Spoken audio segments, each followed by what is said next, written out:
Welcome to the Encore Audio Archives YouTube channel. I'm Taper Dave, and this is my channel. I've uploaded hundreds of talks here that I've recorded at meetings in West LA, and I've also recorded conventions starting in 2013. I've got a bunch of those up. And Walt and Mary Murray, the original owners of Encore Audio Archives, started the company in the 80s, and Walt recorded Joe and Charlie's and a bunch of stuff down in Vista, California. My sobriety date is June 20th of 1994.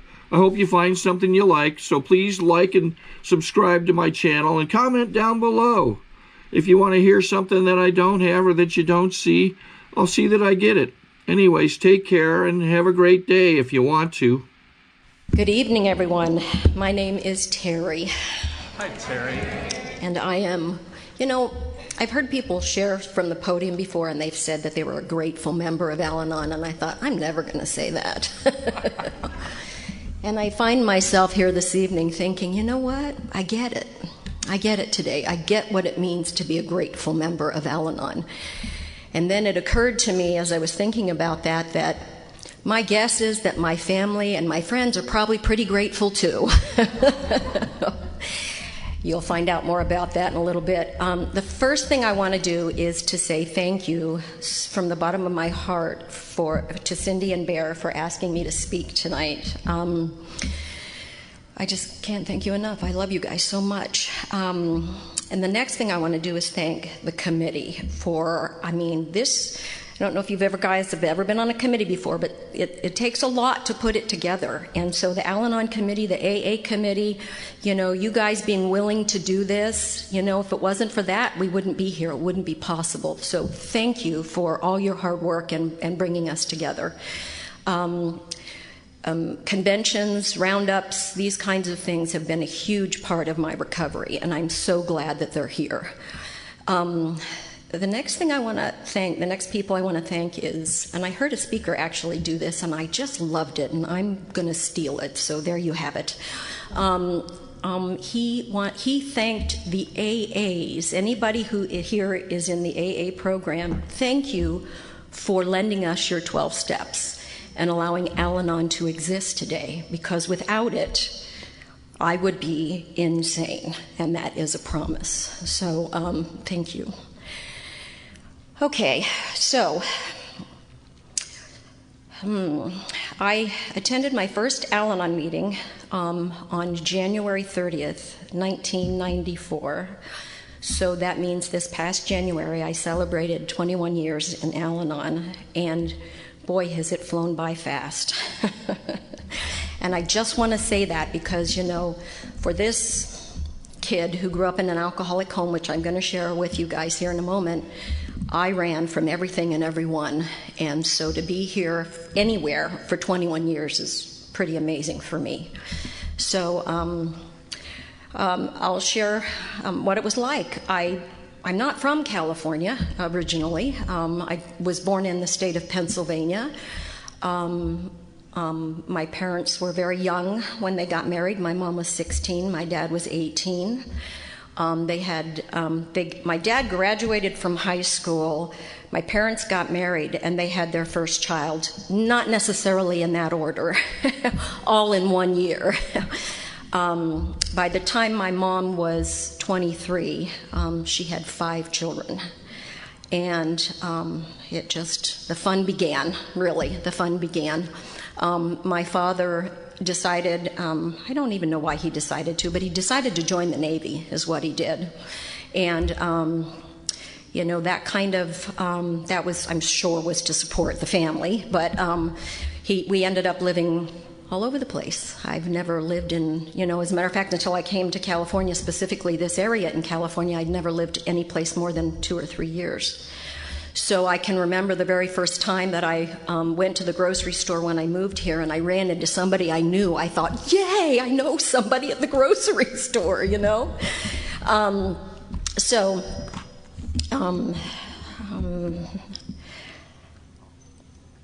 My childhood was really difficult. I try to frequently just share from the perspective that it was an alcoholic home. I believe that the disease is generational in my family. I believe that One of my parents has a problem. I have a problem with their drinking. I believe that I have grandparents that had a problem with their drinking, and probably it goes back from there. So because my parents were just basically children themselves, and then you combine the disease with that, and then you combine never living in one place for very long, it created a pretty uncomfortable environment. And one of the things I remember, well, I'll just say it. Basically, it was a very violent alcoholic home, and that's what I want to say. Now, for those of you who have come into the program of Al-Anon and have a child that's got the disease, or have a parent, or a husband or a spouse, you know, I've had really bad relationships in my lifetime, but the disease for me started in my childhood. You know, it was the family disease for us.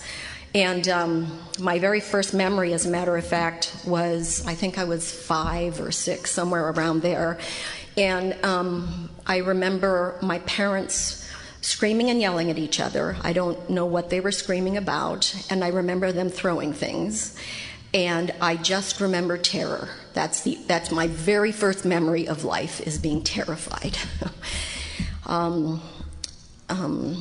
When we were living in Pennsylvania at the time, and my sister, I'm the second of 5 girls, by the way, all girls, and my older sister was 7 or 8, and I was 5 or 6, and we decided that we were going to run away from home. Now, you know things aren't good when an 8-year-old and a 6-year-old want to run away from home.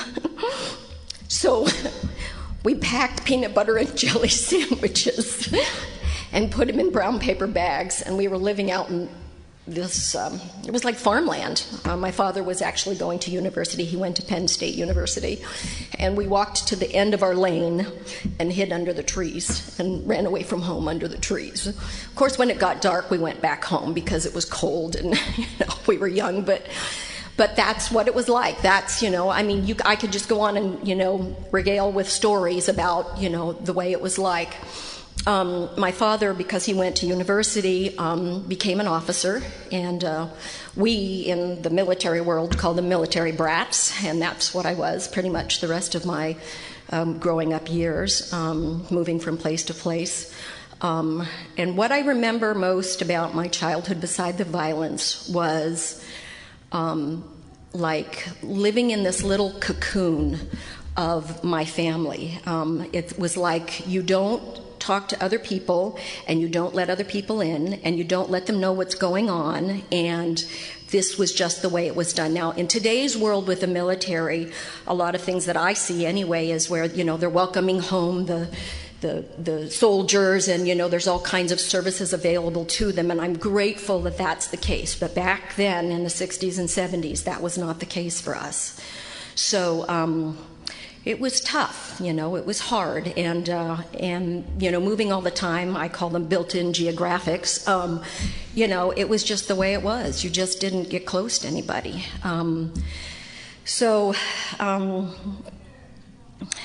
There was one summer, we were living in Jacksonville, Florida at the time, and I remember something happened in the neighborhood. I don't remember what it was. It was 1969. Predominantly white neighborhood, obviously, and something happened, and my mother and father restricted us to the backyard for the rest of the year, and we were not allowed to talk to anybody.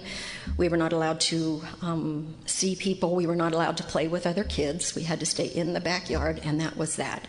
And I still, to this day, I'm not even sure why that happened, but I remember we had one of those above-ground pools, and I remember being in that pool like the whole summer. My hair turned green. I was in the pool so much, and I just remember laying in the pool and floating in the pool and looking at the clouds and just wanting to disappear. I just wanted to disappear. And that basically is the story of my life. When my parents got really into their arguments and fights and were throwing things and all those kinds of things, I would hide under my bed.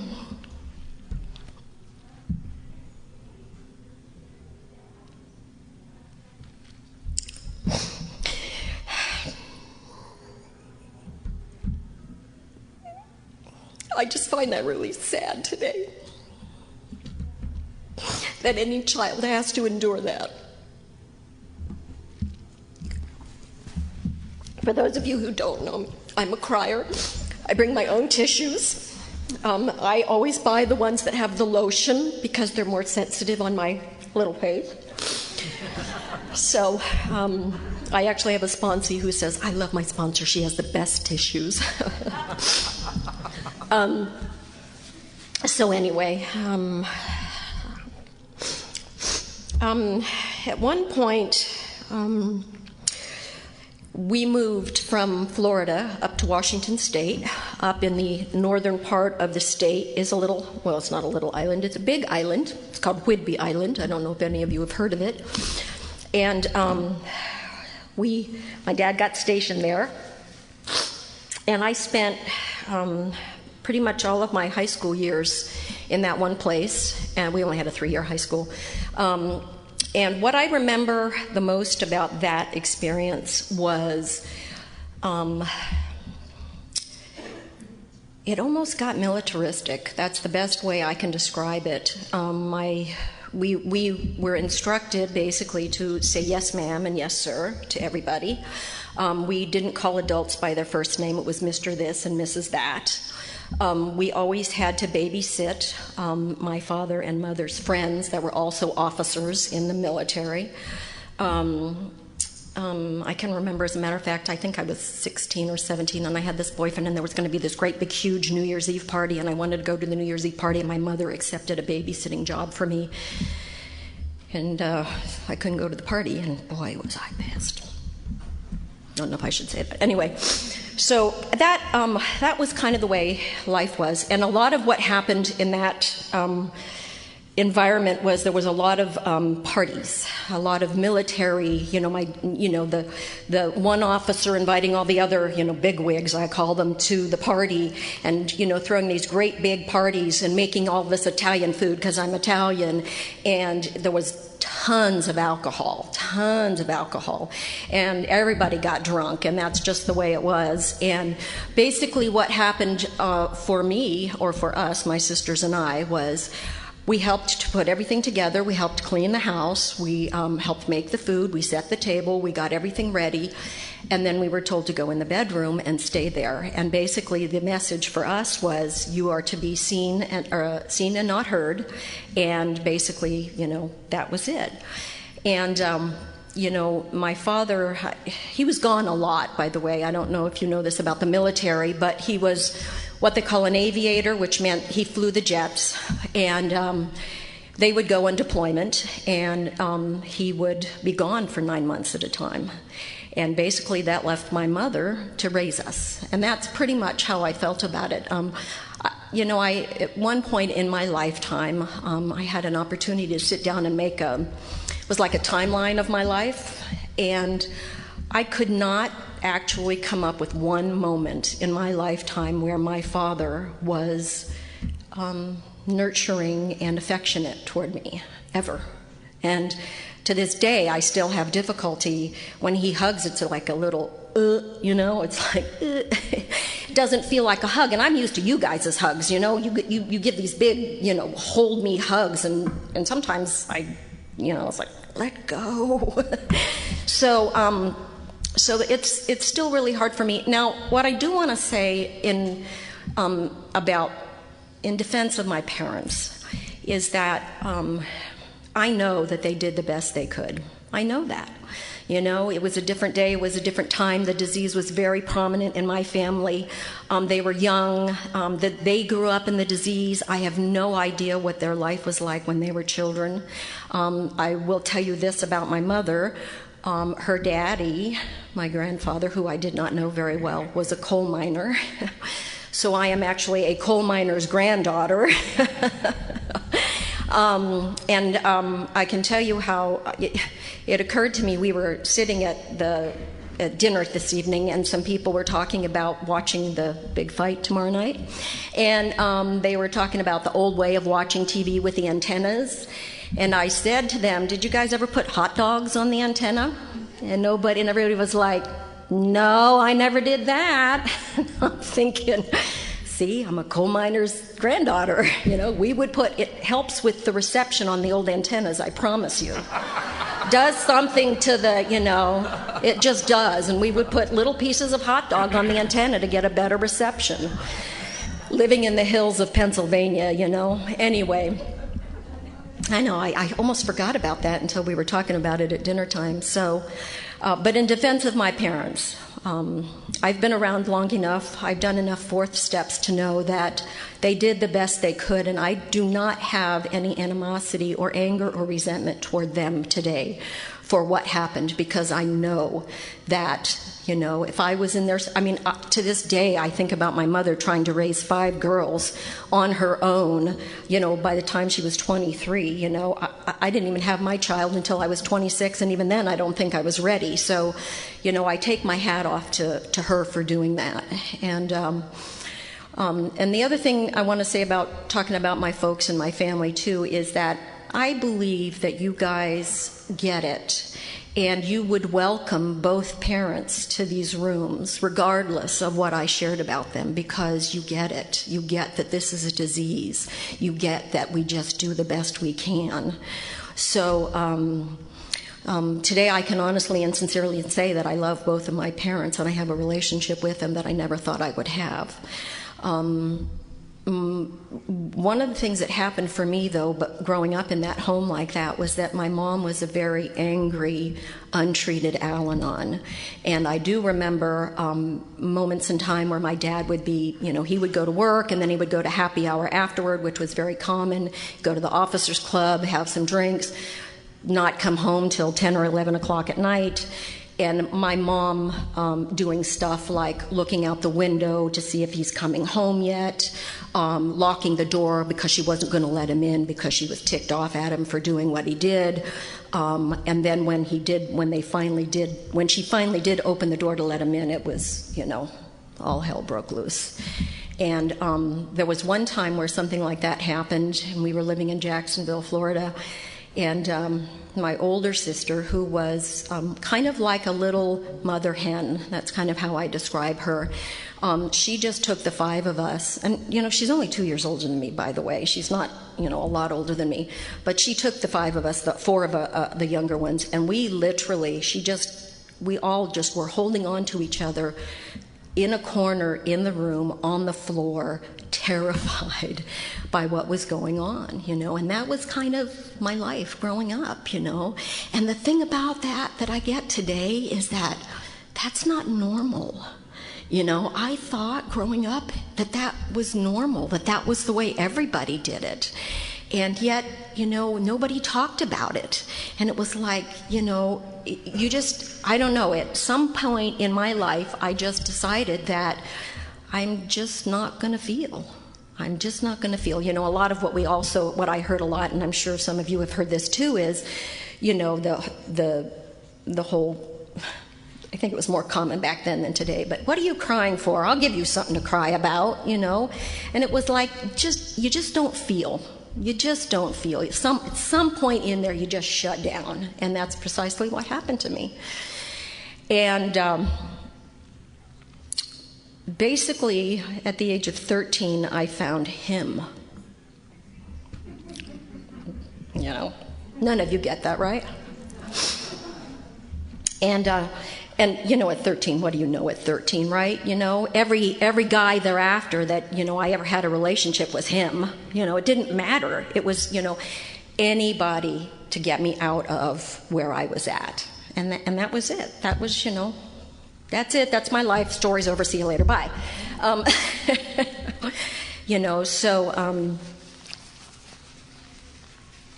Excuse me. So then I moved to California, when I was 17. I came to California. We had the fortune to actually move to Monterey for the first 3 years I lived in California. That was really nice. And then we moved down here eventually. And I remember Now, you got to remember, I'm, in my high school years living on on an island up on the northwestern part of Washington State, where I think we had one black family in the whole town, all white people otherwise, a lot of Scandinavians settled up there, and we were driving in the RV down Oxnard Boulevard. This is in 1979, I think it was. And I looked out the window and I said to my dad, "Are we in Mexico?" I hadn't seen Latinos, I hadn't seen Hispanics, I knew nothing about it. As a matter of fact, when we drove through LA the first time, I remember saying, I said, "What street is that?" And then I said, Sepulveda, that's how I pronounced it, Sepulveda, and forget pronouncing Ojai. Right. So anyway, we ended up here in this area. We lived at Point Magoo when I first got here, and my dad wanted boys. He didn't want girls. It was just all there was to it. And I remember one time a few years back, my husband and I had an RV and a truck, and we took it up to the Rincon, and I had to parallel park this 34-foot RV with a truck. And my husband got there and said, "Oh my God, I can't believe you did that." And my dad said, "I didn't raise my girls to be no sissies." And that was just the way life was. So back to 1979 when we first got here, I had graduated from high school already, and it was like, what am I going to do? I go to college, go to the local, junior college, but I didn't have a car, so I got a motorcycle. And I rode a motorcycle for several years. I still have my motorcycle license, as a matter of fact. It's funny, I have to tell you this story. When I first went and got my motorcycle license, I was a little nervous. I'd never done that kind of a test before. I didn't really like tests anyway. Practically ran down the person that was giving the test, and she still passed me. I do not know how. I think it was because I was the only girl amongst a bunch of guys, and it was like, yeah, there's a girl riding a motorcycle, let's do this, So anyway, that just was the way it was. I just rode a motorcycle around for a couple of years. At one point, what ended up happening was I would go, and this happened when we were still living in various other places, we would go to the local enlisted club, because there you can get in when you're 18. You can't drink unless you're in the military if you're under 21, but they get around that all the time. The guys that were in the military would just go buy pitchers of beer, and then we would just drink the beer sitting at the table. And I met this guy, him, capital H, and 30 days later we got married. Yep, that's gonna fix it, right? And that's exactly what I did. Now, interestingly enough, that marriage did last for 8 years, surprisingly so. I actually moved back to Minnesota for a little while. Too cold. Ugh. We went back there in February. That was nuts. Ended up coming back to California. 4 years into the marriage, I decided I'm going to fix it again. Let's have a baby. That'll fix it. So I had my daughter at the time. Now, what I do want to say that, because she is sitting in this room tonight, is that was the best thing that ever happened to me. And you'll see and hear, if I have enough time, about some of the stories of some of the stuff that I've had experiences with her.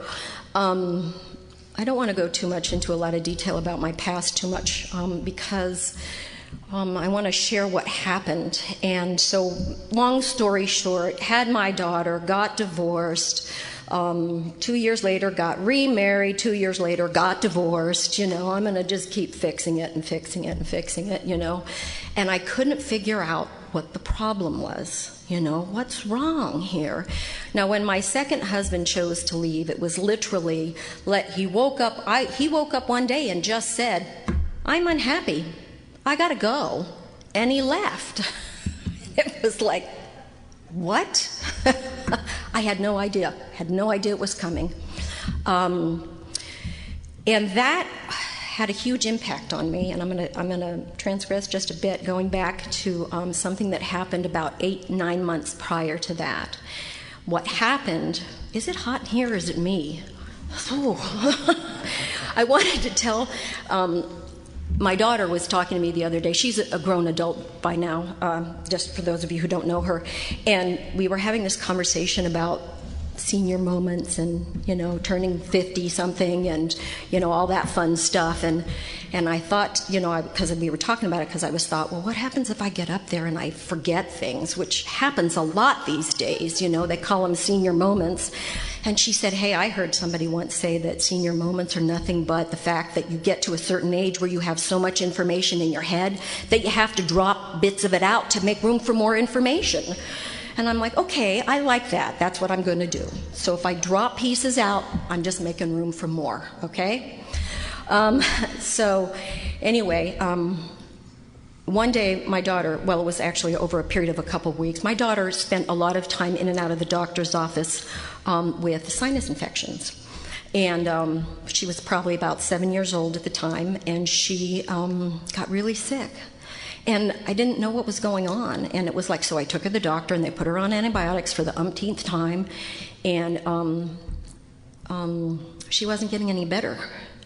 And I was like, okay, something's wrong, you know. So I called them back up, and I end up actually talking to the doctor, and he says, I think we need to see her. And they did some blood tests, and it turned out that she had juvenile diabetes.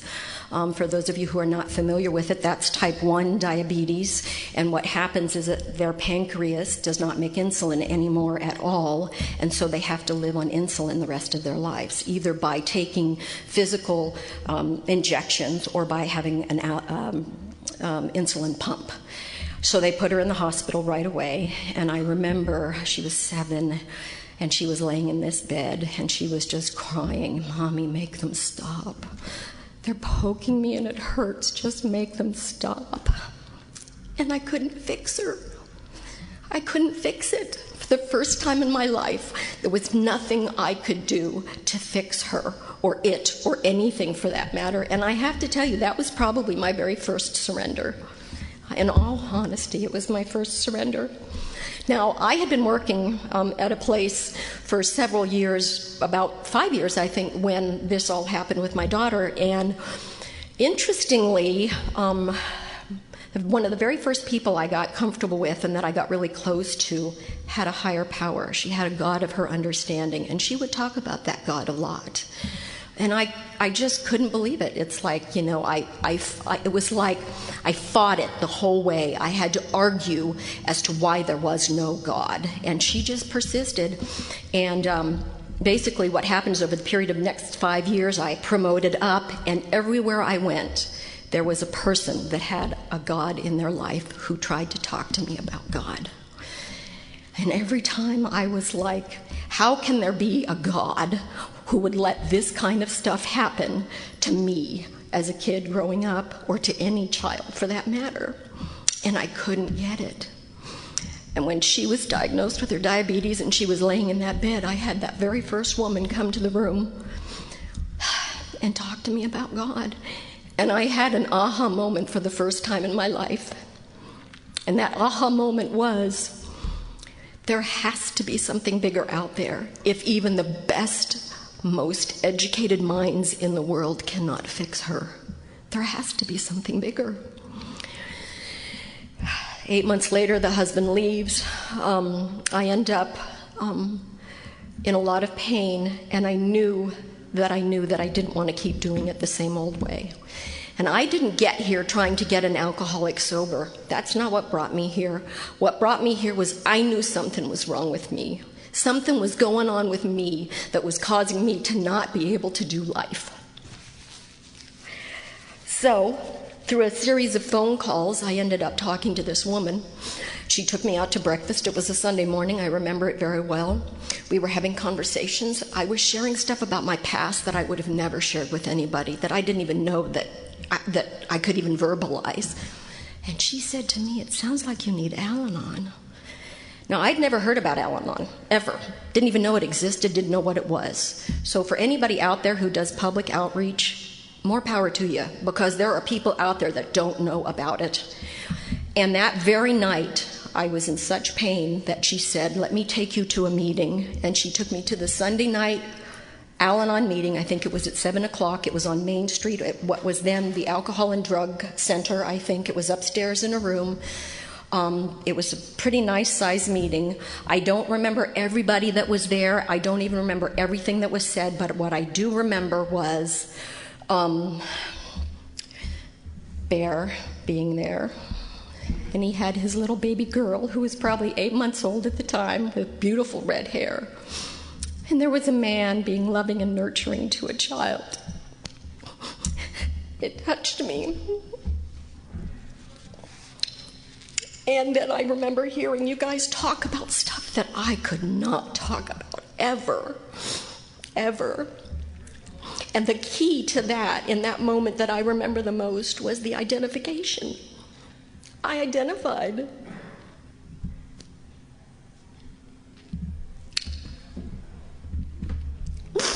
One of these days I'm going to get up here and talk and not cry, I promise. Anyway,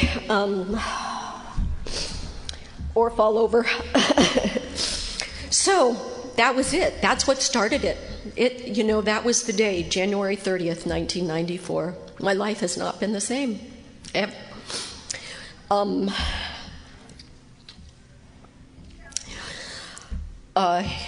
It took me 4 months to find a sponsor in Al-Anon, and it was because, for me, it was really, really hard to ask.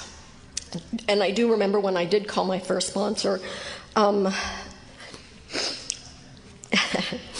I called her up asking her how you find a sponsor, knowing that I wanted to ask her to be my sponsor, but afraid to ask. And, the words just blurted out at some point in the conversation. And she became, she was my sponsor for about 5 years. And she became my best friend, something I had not had growing up in that home. She knew everything about me that I had never shared with anybody. And I am still friends with her to this day. Now, she doesn't live here anymore. Her husband has a position that required them to move all over the world. But we stay in touch. And I used to see her every summer. She would come and visit. And it was, she's just a dear friend. One of the things that happened to me when I first got into program is that they would do these women's retreats. Now, I didn't get close to anybody, and it didn't matter if it was a man or a woman. I just didn't let you guys in. And they were sitting there talking about loving each other and, letting us love you until you can love yourself. And I remember laying in the bed, twin beds, we were facing each other, and I was saying, you know what, I don't know how to let you love me. And she said, doesn't matter, we love you anyway. And that was probably the first time I really got it, that you guys were going to love me no matter how hard I tried for you not to love me. Because that's what I want to do. I do this thing that I've realized over the years, and it's taken me a while to figure it out, but I do this come here, go away, come here, go away, come here, go away thing. Because the bottom line is, and the truth is that I am a human being who needs to be loved just like anybody else. But when I let you get too close, I'm afraid of getting hurt. So I push you away. And I'm still, 21 years later, working on that. Some of us are slow learners. But I did learn something, and I will share it in a few minutes.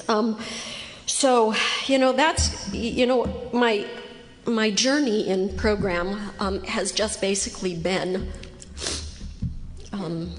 lots and lots and lots of meetings, working the steps repeatedly, multiple fourth steps, I had a whole bunch of conventions and roundups and buying speaker tapes and CDs. Back then, when I first started, they were tapes. Now they're CDs.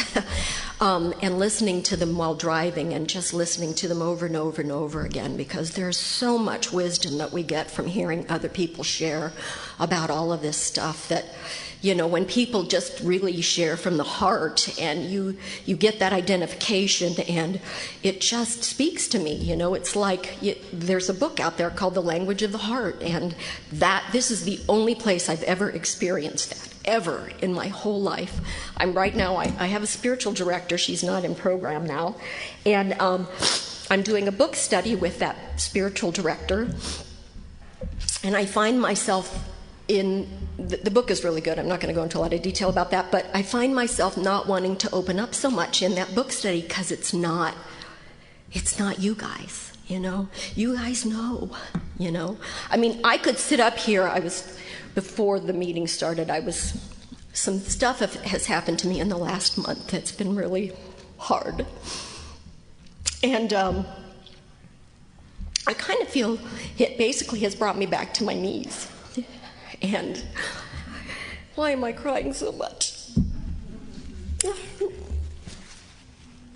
To obtain additional copies, receive a free catalog of AA and Al-Anon talks, or to find out about our tape and CD of the Month Club, call Encore Audio Archives at 1-800-878-1308, or visit our website at www.12steptapes.com.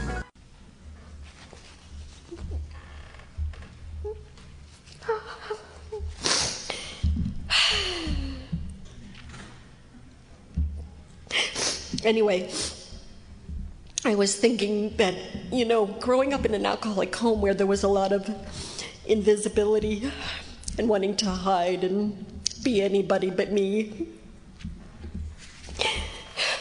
that, you know, after being in program for a while, I finally felt like I had a voice. And I wanted to share, and so I got asked to speak, and I was like, yes, I'm going to tell my story. I get to share. And then this thing happened a month ago, and I was saying, I don't feel like I have anything to share. Somebody said, maybe that's a good place to be, because then you can just get out of the way and let God do what God needs to do. And so that's what I'm doing. You know, I'm just up here sharing whatever comes out of my mouth and believing that it's God and that somebody's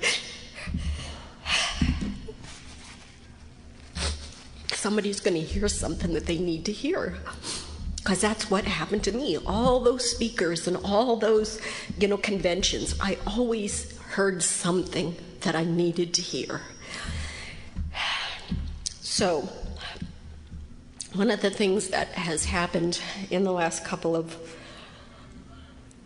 months is that I've had another a real aha moment. I've had a lot of aha moments over the years. I just want you to know that. I always wanted an aha moment like Bill had. I wanted, you know, the white light and, you know, the heavens to open, and, you know, I always wanted something like that, because then you know for sure it's from God, right? Because I tend to be a doubter, in case you hadn't noticed. And a lot of that has to do with the fact that I'm a logical thinker. I am not what I would call a real creative person. I tend to think with the part of my brain that's logical more than anything. A lot of you know this already, but my favorite show in the whole wide world is Star Trek. Spock is my favorite character. Live long and prosper. I cried when Leonard Nimoy died. You know, I'm a logical thinker, and I want everything to be logical, and life isn't logical. And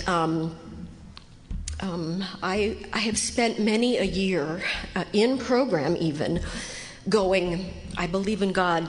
Well, maybe not. Okay, yeah, maybe there is a God, but, well, maybe not, you know. And I can just talk myself right out of believing in a God, quite frankly. And it's as simple as saying, well, you know, if God is in the group conscience, and most people are, you know, especially those of us who've been affected by the disease, are really just looking out for ourselves, then everybody's just voting in the group conscience for what they want, and it's really not a God conscious thing at all, right? You guys see the logic in that? That's my brain. Aren't you glad you don't live here? Anyway, but one of the things that I had this realization about, I was at an Al-Anon meeting. Now, I do Al-Anon meetings regularly, at least 3 a week for the most part, unless I'm in the hospital or something like that. I have a sponsor who has a sponsor who I believe has a sponsor. I sponsor people. I do what I need to do to stay in this program. I do what I need to do to work the program. And one of the things that I heard by a speaker was quite some time ago, and he was talking about how his program wasn't working, and his sponsor said to him, well, why don't you try our program? And I liked that because, you know, so I try real hard to work you guys' program, not my very own program, all except for the doubting part. Anyway, I was in a meeting, and I don't even remember I think it might have been about letting go or something like that. And even though I had done multiple fourth steps on my childhood, I realized in that moment at this meeting, this aha moment, that I was still holding on to my past. I wasn't angry at my folks anymore. I wasn't angry at any one person in particular, quite frankly. I was just angry that it had to happen, period. And I didn't know who or what. You know, it's like a lot of what I had learned and a lot of what I had got growing up in the disease of alcoholism was a lot of blame. And I wanted to blame, you know. I wanted to blame somebody or something for what had happened to me, and there was nobody to blame. I don't believe that my parents sat there and decided that they were going to do what they did just to treat me like crap, you know. I didn't believe that. I don't believe that God made it happen. I don't believe that either, because I don't believe that that's the way the God that I understand today works. But it happened for whatever reason. And I had this aha moment of, Terry, you have to let go of the past.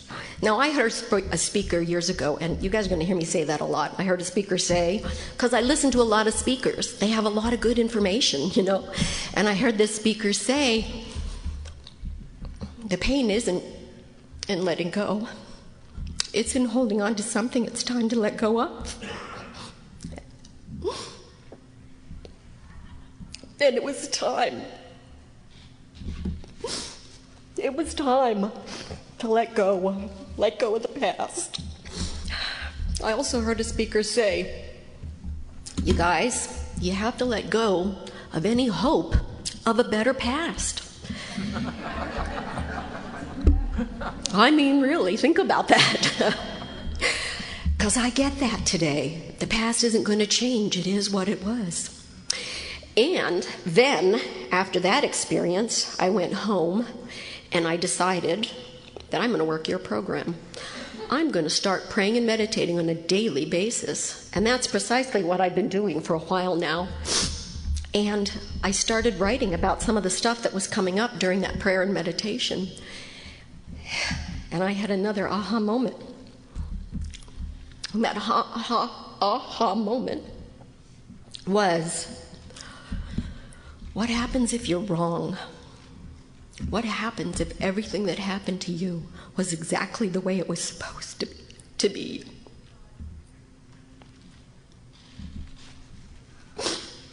That there was a reason for it all. And everything just whoosh. Suddenly it was all okay. I just didn't have that anger anymore about my past, you know? Now, I have family members who are still struggling with a lot of what happened to us. I have a sister. Sometimes I never know quite how much to share, but there was some sexual molestation in it too. And For sure, what I know is that it happened to me and it happened to one of my other sisters.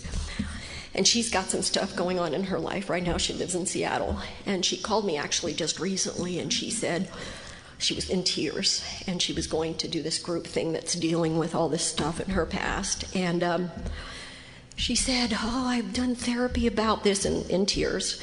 I've done therapy about all of this. I thought I dealt with this. She said, I don't know why I'm crying. And I said, well, maybe you just thought you dealt with it and you just didn't, you know, because it's pretty deep stuff. And she said, and she was just crying and crying, and I said, you know, my experience has been, and this is something you guys taught me, my experience has been, senior moment, there it went,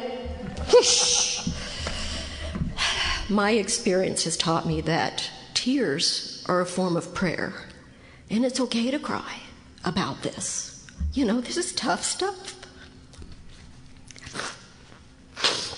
Now,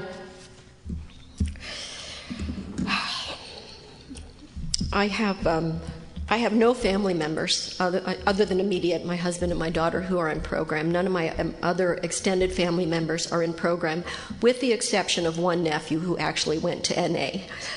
He lives in Seattle. So it seems to me, and this is another gift of the program, if you ask me, is that my family, my sisters particularly, call me a lot about various stuff that are happening in their life that have to do with this disease, because they trust me to talk to me about it, and I don't have to fix it for them.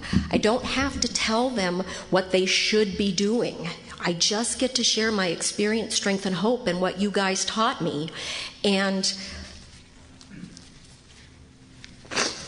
you know, it takes me back to that place of thinking, maybe it happened for that everything that's happened to me has happened for a reason. You know, who else would they go to, you know? So, anyway, I kind of feel like I've been all over the place with all of this stuff, but a few weeks ago, maybe more than a month ago, my daughter and I were taking a walk. And I don't remember what we were talking about. And she said to me, it had to do with getting somewhere or being somewhere, or, you know, plans or whatever. And she said to me, Mom, you and I are all about the destination, not the journey. And I've really had an opportunity to sit and think about that. Because, you know, when I look back on my life, and I look back on all that's happened, I got here to Al-Anon when I was 35, I think I was. I have huge chunks of my childhood that I don't have memories of. I wasn't encouraged to go to university. I didn't get a college degree. I didn't have what I would call a career. I am 56, going on 57, and still don't know what I want to be when I grow up, you know. But one of the things I do know is that this disease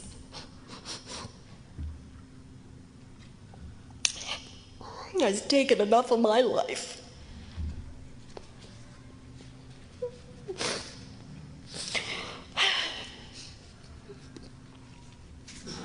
By the way, I'm okay if you cry too, okay?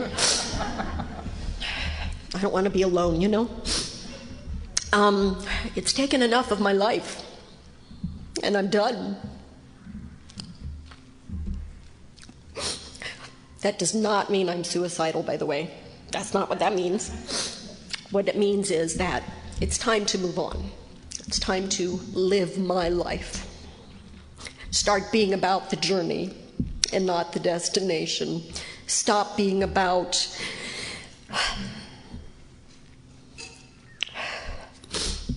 getting through it and surviving, which is what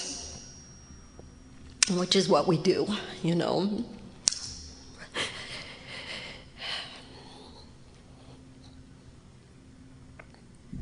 So,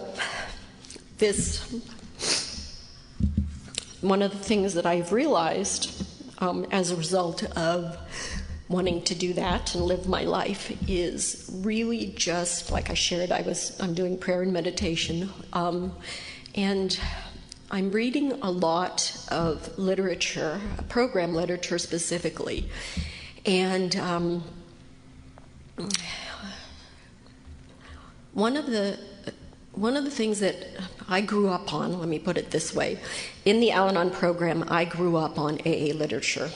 I know that there are some people that have difficulty in Al-Anon because it's not conference approved, but this is just my experience, and that's what I'm sharing with you. And there is so much information in the AA literature that pertains to us.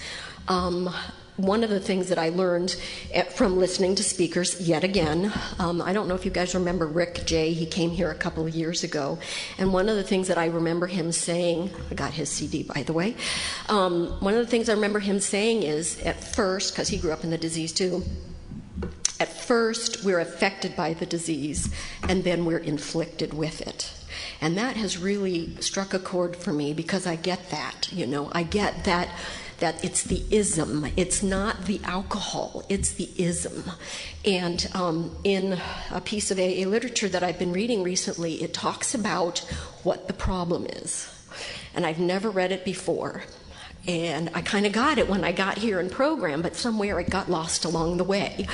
And what it says is that it's our emotional deformities, our painful relationships, and our unmanageable situations. And that's it. That's it in a nutshell. And I get that. That's why I found him, I wanted to not have all of that, And so, as a result of looking at that, I've also been looking at some of the other stuff, and ego is one of them. And to look at me, to listen to me share, to hear you guys, to hear me share with you that I just wanted to disappear and hide under the bed and be invisible, you would think that I didn't have much of an ego, which is what my brain will tell me, by the way, that I don't have an ego. And one of the things that I've learned by reading AA literature is that I do have an ego, and it's pretty damn big, by the way, but my ego's in reverse. And I didn't get that. It's like, okay, somebody explain that to me, because, I'm dumb and I need help, And that first Al-Anon sponsor of mine actually helped me to understand it. And how I describe it today is, it's like walking into a room. If any person with an ego walks into a room, if your ego's in forward, you want everybody to look at you because you want that attention. For me, I walk into a room and I'm afraid everybody's looking at me, but I still think they're looking at me. That's my ego.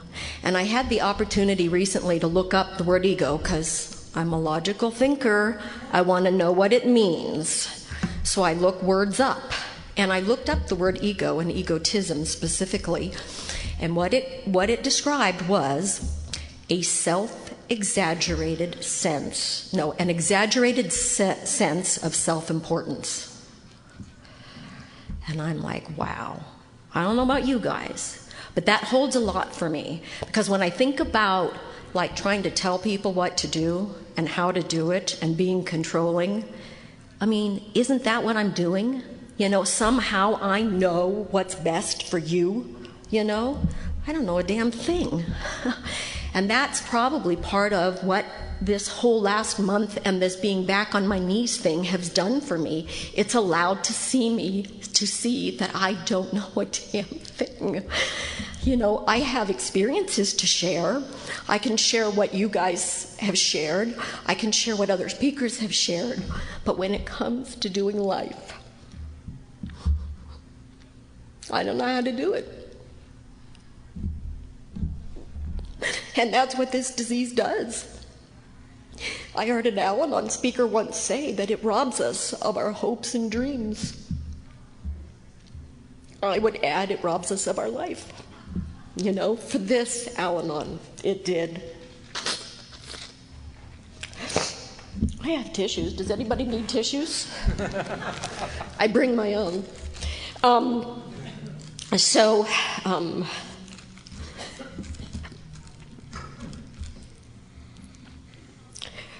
So this ego-driven, scared, afraid Al-Anon who doesn't know anything has learned a whole hell of a lot from you guys. And, you know, if I look back on perhaps what my life might have been if I didn't have program, I'm pretty sure I would be just like my mother. And I love my mother, don't get me wrong, but there is nothing worse, in my opinion, than somebody say to me, "You remind me of your mother." Do not say that to me. And because what I can share with you about my mother today is that she's a very afraid, very alone. She's divorced from my father. They divorced many years ago. Very scared person. And I just don't, I don't think, when I got here, you know, in Al-Anon I've heard people say that when you get here you're either homicidal or suicidal.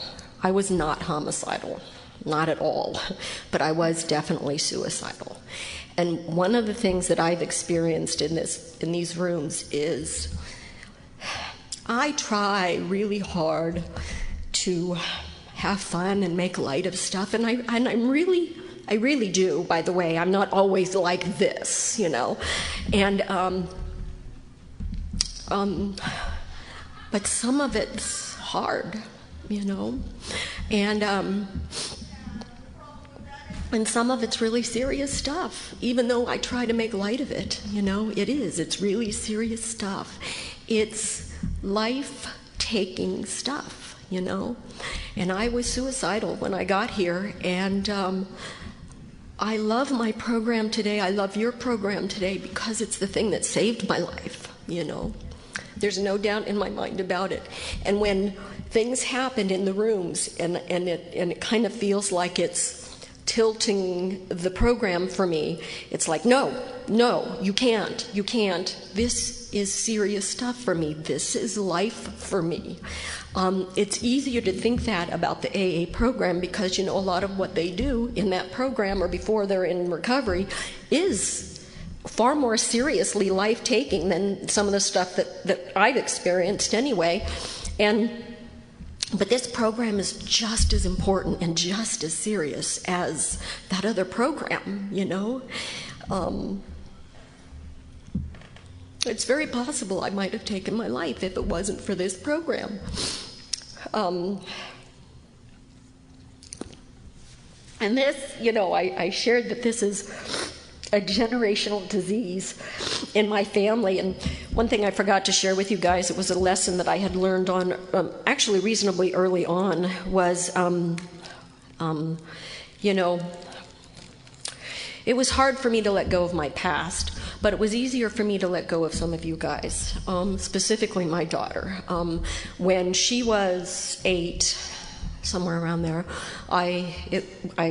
my husband left, and it was just her and I, and it was just her and I for a really long time, for about another 7 or 8 years, and we did everything together. As a matter of fact, when I first started coming to Al-Anon, she was 9, and I drug her everywhere. It was like, I don't care, I'm going to a meeting, you know, and she went with me, and eventually she got into Alateen, and of course she was dealing with her chronic illness, and when she was 16, I think it was, she decided that she was kind of done with being, you know, having juvenile diabetes. She didn't want to deal with it. She just, you know, those teenage years, you know, they're tough.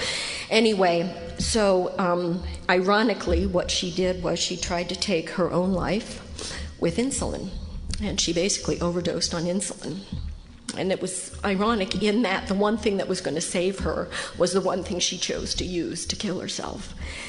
Anyway, we found out about it. We ended up taking her to the hospital. She was in the critical intensive care unit. And I remember driving home from that experience and thinking, I don't know what to do. it was probably one of the most deep surrenders I've ever experienced in my life. I realized in that moment there was nothing I could do to keep her alive. Nothing. It was out of my hands, out of my control. And I started praying, because you guys taught me to do that, pray. And I started praying and driving in the car. This is probably about as close to a white light experience that I've ever gotten. I had this sense of relief just envelop me. That's the honest to God's truth. And then this next thought, that, and it sounds almost crass to some degree and selfish, but I had this thought that if anything were to happen to her, that I'd be okay, that I'd get through it. It would be tough, it would be painful. I can't look at her. But I would get through it. And I know that that's you guys, because I wouldn't be doing it alone. It's not like growing up in that home anymore. It doesn't exist anymore. It's you guys. And without you, I wouldn't be here. And I wouldn't be here to share all of this. And you wouldn't have to watch me cry. So, back to the wanting to live my life. I'm reading this book. It's not a program book, but I don't know where I'm at with time, but pretty close. Damn, I have to tell you, I was at dinner, my husband and I were having this conversation, and I said, I don't think I have much to say for an hour. He said, why not? You talk that long at home. He's here too, by the way. I just want to share briefly, I want to share a really cool thing that's happened, because, my life in Al-Anon has actually been really cool. It hasn't been all dread, it might seem like it, but it hasn't. When I got into program, my Al-Anon sponsor was married, and everybody I knew in Al-Anon was married, and I was single, and it was like, oh, great, So we would do all the dances and the New Year's Eve stuff and everything like that. And I can remember thinking so many times, when am I going to have somebody? When is somebody going to come into my life, And this went on for, 5, 6, 7 years. It seemed like forever to me. And one day I woke up, and I had this thought, if I never get married again, if I never have another relationship, I'm okay with it. That's pretty cool, And it was a really cool place to be, because, this from the woman who found him at 13, right, So what ended up happening is that very year, I went to the Santa Paula Pig Roast. Back then, it was up near Oakview. I was camping with some Al-Anon friends, and my Al-Anon friend had an AA guy that she knew, and they came and camped with us, and he brought this newcomer. He's about 11 months in the program, and God, he was gorgeous. That's all I gotta say. I remember at one point they had an amphitheater, and I was sitting up on the amphitheater and looking down, and the sun was shining, and he's Latino, by the way, and he had black hair, and he was wearing this black turtleneck, and it was on the chilly side. This was back when it was in June, and it was still cool outside. And I just thought, God, is he good looking? I just remember having that thought. Anyway, so every time I saw him at whatever AA function was going on, I would just, behave like a lady, which is what I was taught in program. You don't make the first move, you wait. Tried to just let him know I was interested without, directly asking him out, And after about 3 or 4 months of this, I just decided, and him not biting, I just decided, well, maybe he's just not interested. So fast forward a couple of months to the New Year's Eve dance. It was up in the fairgrounds. And I was working the registration table, and him and the gentleman that he had gone camping at the pig roast with showed up, and we talked and chatted just a little bit, and then he went in and listened to the speaker, and I was working the registration desk, and after that was over, he came out and kind of didn't leave my side the rest of the night. It was kind of interesting. It was adorable, in my opinion. And so we sat and talked for a long time, and we, wandered here, and we got stuff to drink, and we did this, and we did that, and it was getting close to midnight, and he said to me, I was thinking, maybe we could go out sometime. Now, outside, I'm just calm and cool as could possibly be. Inside, jumping up and down, yay, yay, yay. The very next thing he said was, how about tomorrow night? One of my favorite stories, by the way. So then, this was the clincher, I'll tell you this. So then what he said to me, I said to him, I'm just being my direct self, I wear my heart on my sleeve and I say what I'm going to say. And I said to him, what took you so long to ask me out? And he said, women as beautiful as you can be a little intimidating, and I didn't think you'd go out with me. I know. Oh, is right. I just want you to know that this June we will celebrate 13 years of marriage. So it does work. It does work. I'd like to sit and tell you that our relationship hasn't had rocky points, but it has. And one of the most wonderful lessons, beside the one that I learned about with my daughter and how to let go of people, was to really look at myself. And that happened because at one point in our relationship, we were living together, and he did exactly what my second husband did. He got up one morning and he said, I can't do this anymore. And he left. And it was like, I'm in program. I'm supposed to be recovered. I don't get this, And as I was laying in bed that night crying my eyes out, I had another aha moment where I got to see myself as I really was. And what was happening is that one more time, I was trying to make him into somebody I wanted him to be.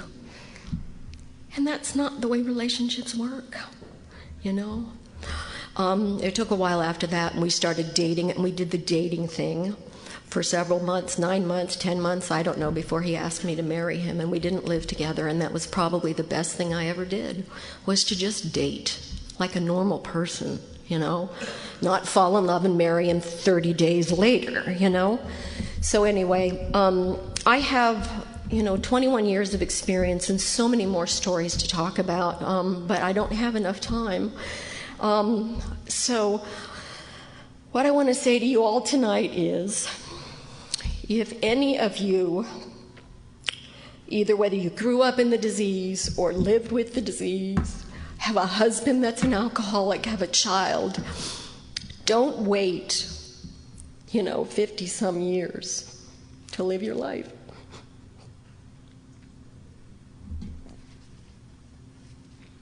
Because this is it. That's my opinion. This is it. And I was watching a movie recently. Have you guys ever seen Dead Poets Society? Great movie, by the way. And there was a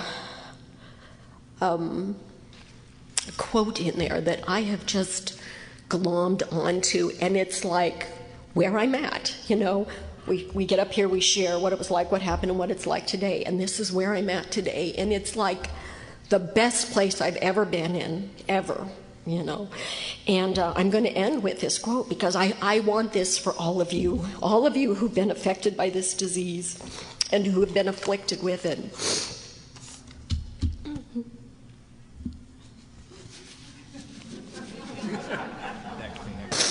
I got plenty.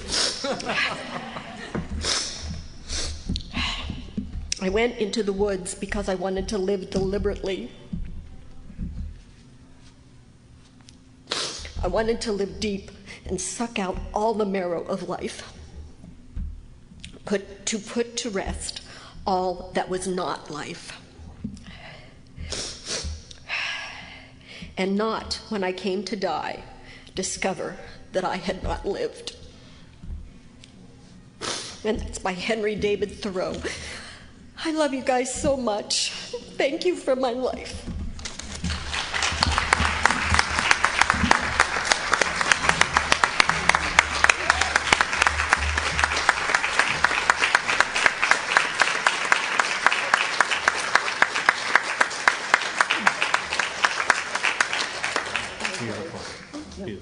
Sorry to interrupt your viewing. Taper Dave here. Just wanted to take a second to ask you to like and subscribe to my channel. Let me know if you like what you're listening. I've got some very good talks here, and this one's a great one. Just curious, do you think this is better than Zoom? Tell me what you think. Okay, this is how I prepare my drone for launching. I like to do it inside the cab of my truck so I'm not standing outside in the weather. To install the joysticks for control, up and down, right and left, powered on. I have an Android phone that I use to connect it to the drone with. And it's actually controlled through the iPhone, through an app. Oops, wrong way. It's actually controlled through the iPhone, or through this Android phone, through the app. It's actually controlled through the Android phone, through an app, and you connect it through this short connection right here.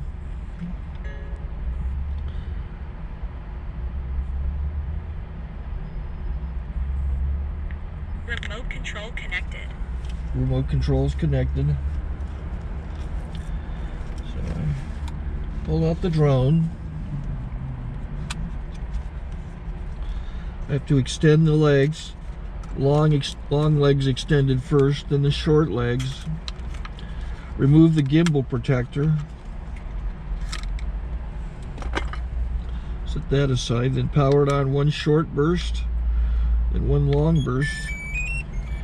I lay it down. So I have to go to calibrate. So the drone's not connected yet. It shows you here as this drone gets disconnected, even though the remote's powered on. So the drone has to establish it's connected. So I go into the app to calibration mode. First I'll calibrate the remote controller. Start calibration. Out, in, oop, out, in, up, down, and then this little wheel is to control the gimbal. So it's calibrated. Go to gimbal calibration, start calibration, and then it calibrates the gimbal. I don't know if that shows up. The gimbal's moving all over the place. Changes, you can see it on the video. And I'm calibrated to take off. It's acquired 7 satellites at the moment. There are 26 satellites up in the sky, which it has to acquire before you can take off. So it's connected. It's got enough satellites. This is white. I can go to press this little arrow button, swipe right to take off, and it would start the motors if I slid this to the right, but I'll wait till I get outside. Don't want to do it inside.